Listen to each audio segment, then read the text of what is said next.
이런 제목으로 함께 은혜의 말씀을 상고하도록 하겠습니다. 자, 오늘 이 말씀이 주어진 배경은 지리적으로는 이렇게 소아시아 지역에 7교회가 있는 그 7교회 중 에베소 교회에서 사역을 하던 요한이 반모섬이라고 하는 곳에 이제 유배를 가서 중노동을 하면서 고통을 받던 시기에 이제 하나님께서 성령 안에서 천사를 통하여 그에게 들려주신 말씀입니다. 바로 이곳이 반모섬에 사도 요한이 이제 계시를 받던 동굴이 있는 곳 위에 세워진 이제 사도 요한의 계시 동굴 교회입니다. 그리고 이곳이 바로 사도 요한이 계시를 받던 동굴이 있는 그 동굴 안의 모습입니다. 물론 당시의 모습하고는 좀 다르지만 위에 있는 이 천정이라든지 옆에 잘 안 보이겠지만 그 손자국이라든지 이런 부분은 당시의 모습을 그대로 가지고 있다라고 하는 것입니다. 그때 사도 요한은 동굴 속에서 이제 나타나신 주님의 그런 형상을 바라보고 그 모습을 기억하고 기록을 했죠. 물론 전승에 의하면은 이제 초대교회 7집사 중에 하나였던 고로라고 하는 사람이 대피를 했다라고 이렇게 기록이 되어 있습니다. 그러면 그때 사도 요한이 자신에게 말씀하시는 예수님의 모습은 어떤 모습이었는가라고 하는 것입니다. 첫째로 이제 교회에 능력을 주시는 예수님의 모습이었던 것입니다. 오늘 12절로 13절 상반절 말씀에 보면은 이제 그가 몸을 돌이켜서 자신에게 말한 음성을 들으려고 했을 때에 본 것이 뭐냐면 7 금촛대였고 바로 그 촛대 사이를 이제 운행하시는 인자 같으신 이를 보았다라고 하는 것입니다. 자, 여기 7 금촛대라고 말씀하고 있는데 7 금촛대는 무엇을 가리키느냐? 바로 1장 20절 말씀에 보면 7 교회다 이렇게 말씀을 해 주시고 있습니다. 그러니까 예수님은 7 교회 사이를 운행하고 계셨다라고 하는 것이죠. 자, 금촛대는 무엇을 말하고 있습니까? 성막에서 이 금촛대는 바로 불을 밝히는 메노라라고 하는 것입니다. 이 금촛대가 상징하고 있는 것은 바로 오늘날 금촛대로 상징되는 교회가 세상 가운데 이 어둠의 세상 가운데 혼돈의 세상 가운데 빛을 비추는 역할을 해야 된다라고 하는 사실을 말씀해 주시고 있는 것이죠. 마태복음 7장에도 예수님은 우리에게 말씀하시기를 너희는 세상의 빛이라. 우리 한 사람 한 사람들이 주님의 몸을 이루는 교회잖아요. 그래서 이 교회인 우리들이 세상의 빛을 비춰야 한다라고 하는 것입니다. 그런데 이 교회를 뭘로 만들었습니까? 바로 금촛대는 금이라고 하는 것은 무엇을 얘기하는 거예요? 가장 값있고 가치가 있고 아름다운 것이죠. 이 세상에 존재하는 많은 것들 중에서 교회가 가장 가치가 있고 가장 소중하고 가장 아름다운 곳이다라고 말씀을 해주시고 있는 것이죠. 왜냐하면 교회는 죽은 생명을 소성케 하는 살리는 그런 역할을 하기 때문인 것입니다. 세상에서도 병원이라고 하는 것이 이제 없어서는 안 되는 것처럼 바로 교회는 영혼을 살리는 곳이기 때문에 가장 아름다운 곳이라고 할 수가 있는 것입니다. 그렇다면 어떤 교회를 말씀하고 있을까요? 오늘 7교회라고 말씀하시고 있는데 7교회라고 하는 숫자는 완전수, 충만한 수를 나타내는 것입니다. 그래서 소아시아 쪽에 있었던 7교회뿐만 아니라 이 세상에 존재하는 모든 교회들을 나타내고 있는 말씀이다라고 하는 것입니다. 그 세상에 있는 모든 교회 중에 오늘 우리 광해교회도 속해 있는 것이고, 우리 광해교회도 역시 이 어둠 세상 가운데 빛을 비추는 이런 사명을 감당해야 하는 줄로 믿으시기 바랍니다. 어떻게 우리가 이런 사명을 감당할 수 있을까요? 오늘 말씀에 보면 교회에는 바로 인자 같은 이가 이제 운행하고 계신다라고 말씀을 하시고 있습니다. 요한은 촛대들 사이에 그 한가운데에 인자 같으신 이를 보았는데, 이 인자 같은 이는 다니엘서 7장 13절에 나오는 말씀으로서 이 사람의 아들 같은데 사람의 아들은 아니라는 것입니다. 하나님의 아들 같으신 분을 의미하고 있고요. 또 하나님은 영이시라 보이지가 않지만은 이분은 뭐요? 보인다는 거예요. 보여요. 그러나 사람은 아니라는 거예요. 바로 이제 죽으셨다가 부활하시고 하늘로 승천하신 예수님의 모습을 나타내주고 있는 것입니다. 즉 예수님께서는 자신의 교회와 이제 지속적으로 함께 하실 것을 약속해 주셨죠.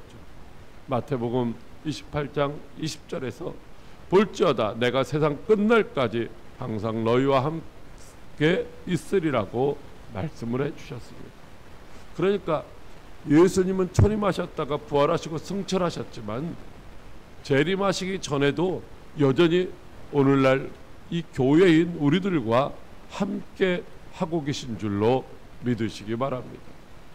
초림하시는 예수님은 구원하러 오셨고, 재림하시는 예수님은 마지막 심판주로 오시지만, 그러나 지금도 이제 교회를 교회답게 하시기 위해서, 성도를 성도답게 하시기 위해서 오늘 교회 가운데서 보이지 않는 가운데 이제 운행을 하고 계신 줄로 믿으시기 바랍니다.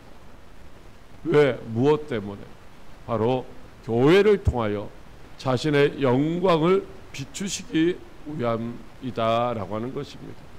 오늘 16절 하반절 말씀에 그의 얼굴은 해가 힘있게 비추는 것 같더라 라고 말씀을 하시고 있습니다.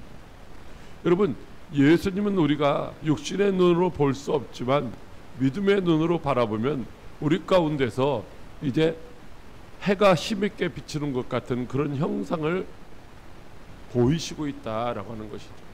왜 그런 형상을 보이시게 될까요?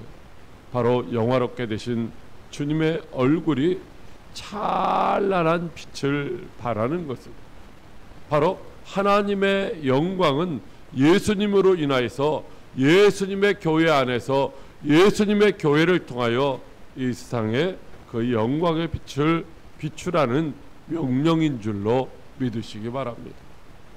오늘 우리가 예수를 믿고 예수님이 우리 안에 계시고 우리가 예수님 안에 살아가는 존재라고 한다면, 먹든지 마시든지 무엇을 하든지 사나 죽으나 오직 여호와의 영광을 위하여 살아야 된다라고 말씀하시고 있는 것입니다. 두 번째로는 이제 교회 중에 계신 그 예수님은 교회를 위하여 중보하시는 예수님으로 나타나셨다라고 하는 것입니다. 오늘 그 예수님의 모습은 어떻습니까? 발에 끌리는 옷을 입으셨고 또 가슴에는 금띠를 띠셨다라고 하는 것입니다. 사도 요한이 보니까 발에 끌리는 옷을 입으신 거예요. 그런데 발에 끌리는 옷을 입은 그 그리스도가 바로 어떤 분임을 나타내주고 있는 것이냐 하면은, 그 당시에 이렇게 길게 발에 끌리는 옷을 입은 사람들은 바로 세 부류의 사람들이었는데, 첫째는 왕이었고 둘째는 선지자들이었다라고 하는 것입니다. 뿐만 아니라 발에 끌리는 이런 옷을 입은 대표적인 사람은 누구냐면요, 이 옷의 이름을 헬라 구약 성경에서 발에 끌리는 옷으로 이렇게 번역된 호테르스라고 하는 이런 옷을 입는 사람들은 바로 대제사장의 이었다라고 하는 사실을 알 수가 있는 것입니다.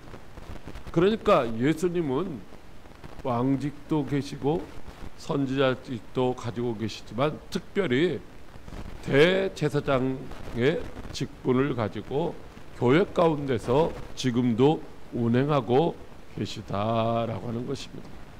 여러분, 성경적으로 그리스도는 선지자와 왕직으로도 표현되지만 오늘 요한계시록에서 나타나고 있는 그 예수님의 모습은 바로 자기 백성들을 위한 큰 대제사장으로서의 그리스도의 역할을 감당하시기 위해서 함께 계신다는 사실을 알 수가 있습니다.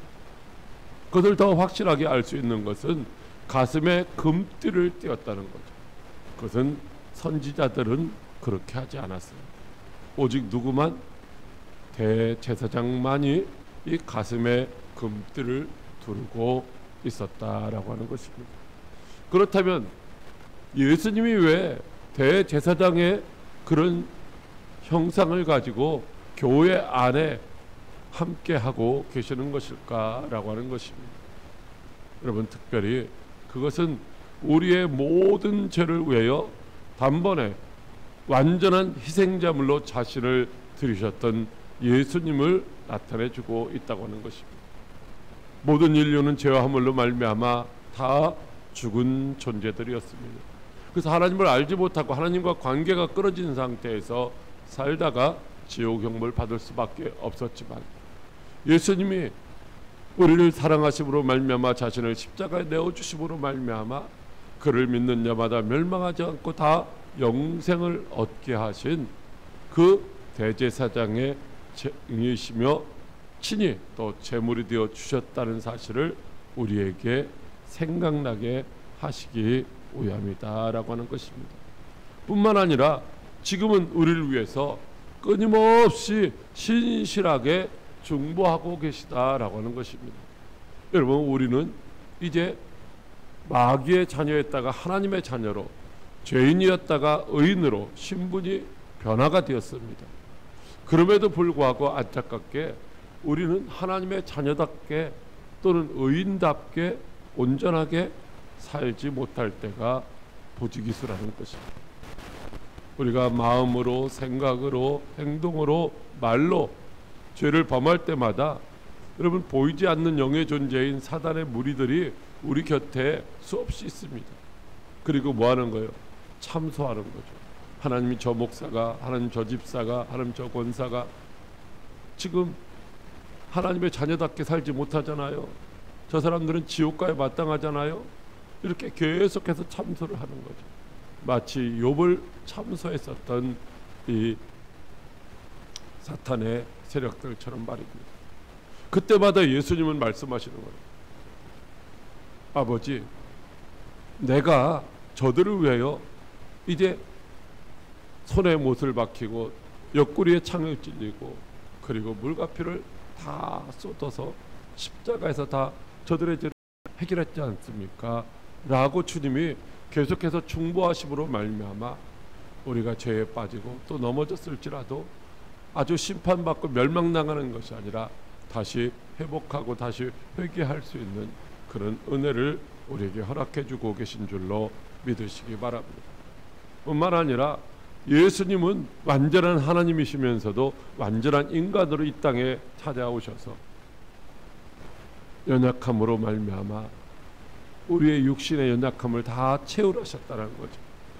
피곤하기도 하시고 졸리기도 하시고 배고프기도 하시고 무슨 때로는 어떤 뭐 욕심 같은 것도 생기기도 하고 이런 것들을 다 채우셨기 때문에 우리의 형편과 사정을 다 아셔서 우리의 아픔이나 슬픔이나 시험이나 이런 것들을 다 헤아리실 수가 있으신 분이시다라고 하는 것입니다.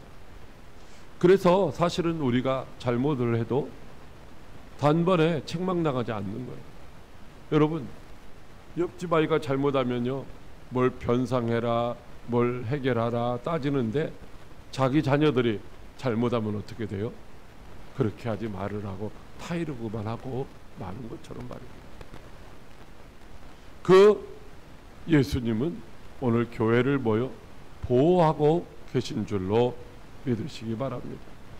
그 예수님의 입에서 바로 좌우에 날선검이 나왔다라고 말씀하시고 있는 것입니다. 예수님이 교회 가운데 임재하고 계시다는 사실은 교회를 안전하게 보호하신다고 하는 그런 의미가 담겨져 있습니다. 어디로부터 보호할까요?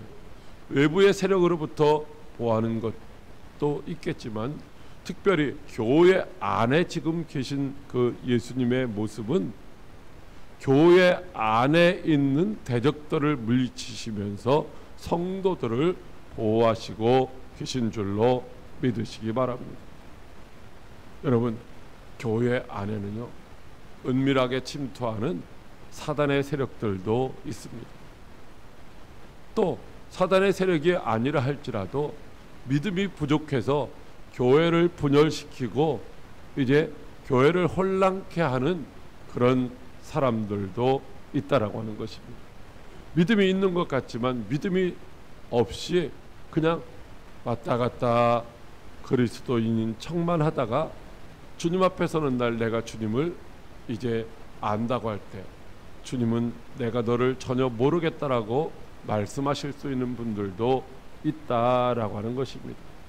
그래서 주님이 교회 안에 계시면서 때로는 감동을 통해서 때로는 말씀을 통하여 여러 가지 방법을 통해서 그들을 깨우쳐주고 그들을 책망하시고 그들을 때로는 심판하신다라고 하는 것입니다. 그래서 어느 날 보면 열심으로 교회를 다니며 신앙생활을 하고 있었던 사람들도 어떻게 해요? 교회를 떠나 아주 예수를 부인하는 그런 모습들을 보기도 하는 것이죠.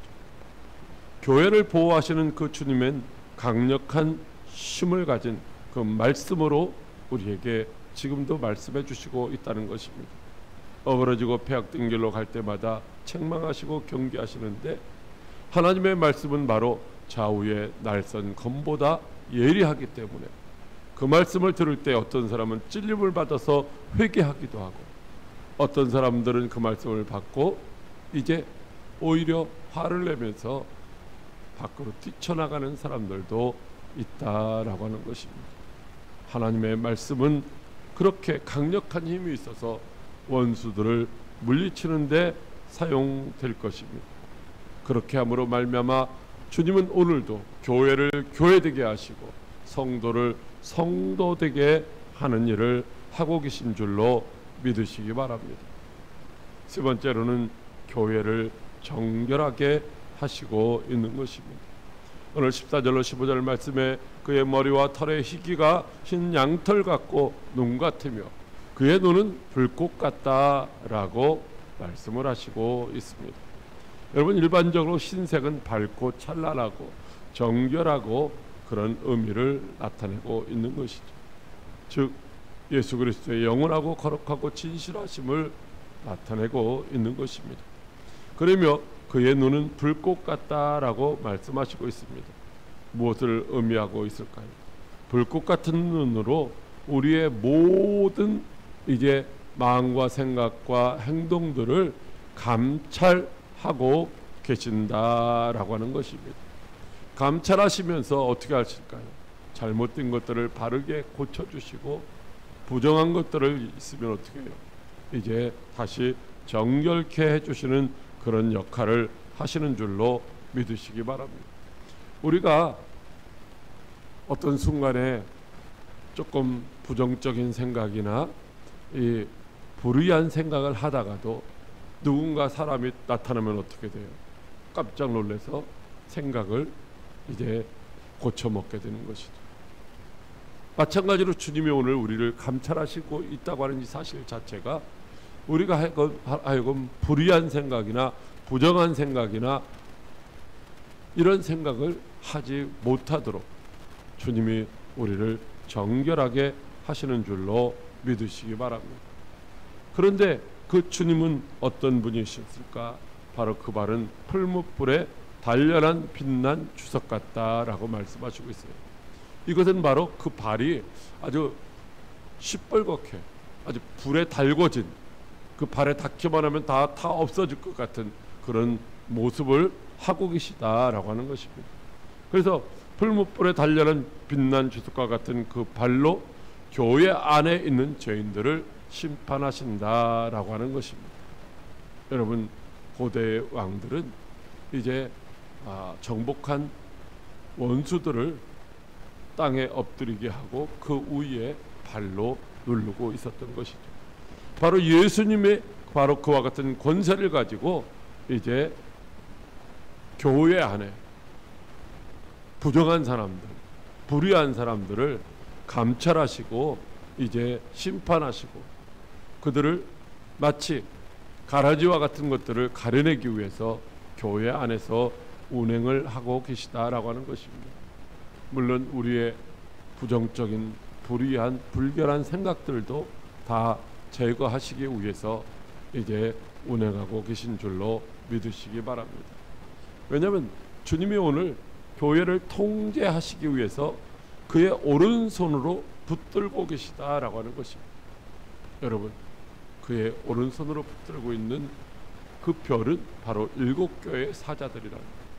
즉 목회자들을 하나님이 붙들고서 이제 다른 엉뚱한 하나님의 뜻이 아닌 그런 것을 하지 못하도록 붙들고 계시고, 바로 교회의 목회자뿐만 아니라 교회의 모든 지도자들을 주님이 그렇게 붙들고 계시다라고 하는 것입니다.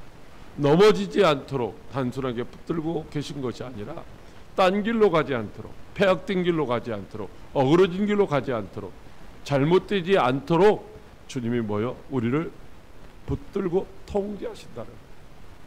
여러분, 사실 세상에 보면 얼마나 우리를 유혹하는 것들이 많이 있습니까? 주님이 우리를 붙들어 주시지 아니하면은 우리가 그런 죄악에 넘어질 수가 많이 있다라는 거죠. 오늘날도 많은 사람들이 그렇게 넘어지고 있는 것이죠. 여러분, 그런데 주님이 우리를 붙잡아 주심으로 말미암아 우리가 실패하지 않고 넘어지지 않고 멸망하지 않게 되는 줄로 믿으시기 바랍니다. 결국 주님은 오늘 우리에게 권위 있는 말씀을 하시고 있습니다. 오늘 1장 15절 중반절에 보면 그의 음성은 많은 물소리 같으며 라고 말씀을 하시고 있습니다. 여기 많은 물소리라고 하는 것은 바닷가에 이제 치는 파도 소리, 강력한 파도 소리를 의미하는 것이죠.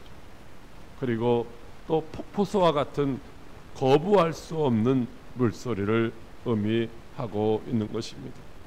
오늘 주님은 우리에게 우리가 거부할 수 없는 말씀을 하시고 있는 것이죠. 반드시 듣고 순종해야 할 그런 말씀을 하시고 있다고 하는 것입니다. 주님이 오늘 교회에게 말씀하실 때 우리는 어떻게 해야 될까요?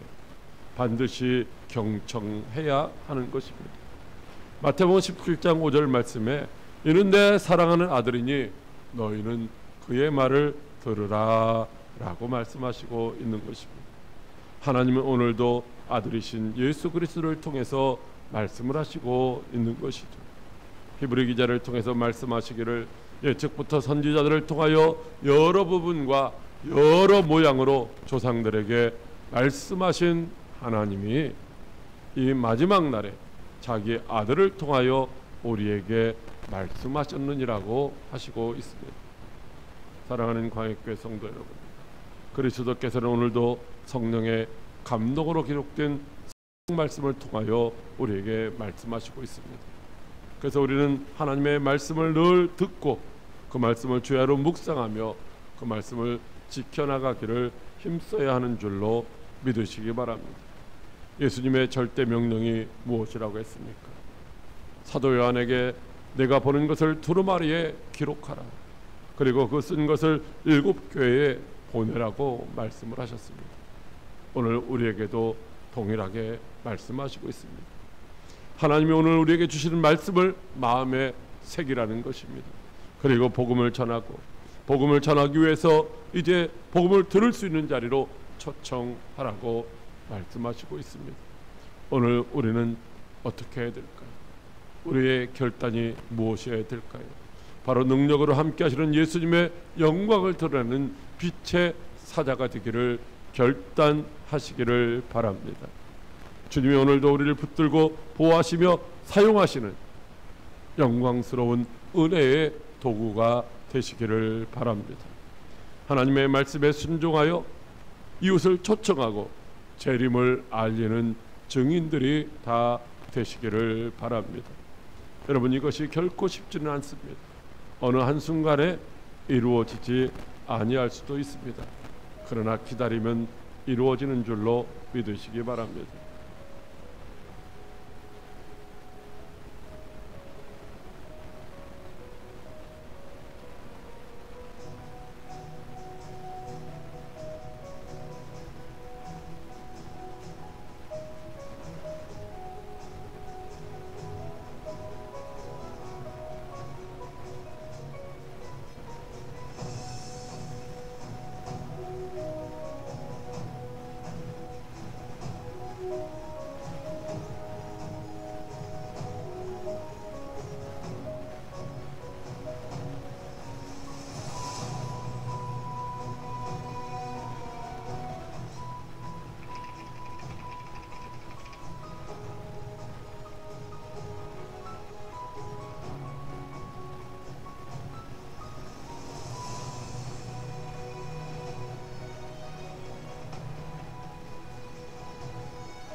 축도하고 일단 마치도록 하겠습니다. 이제는 우리 주 예수 그리스도의 은혜와 하나님 아버지의 극진하신 사랑하심과 성령 하나님의 교제교통 충만 축복하심의 역사가 오늘 함께한 모든 무리들 머리 위에 이제로부터 영원토록 함께 있을지어다. 아멘.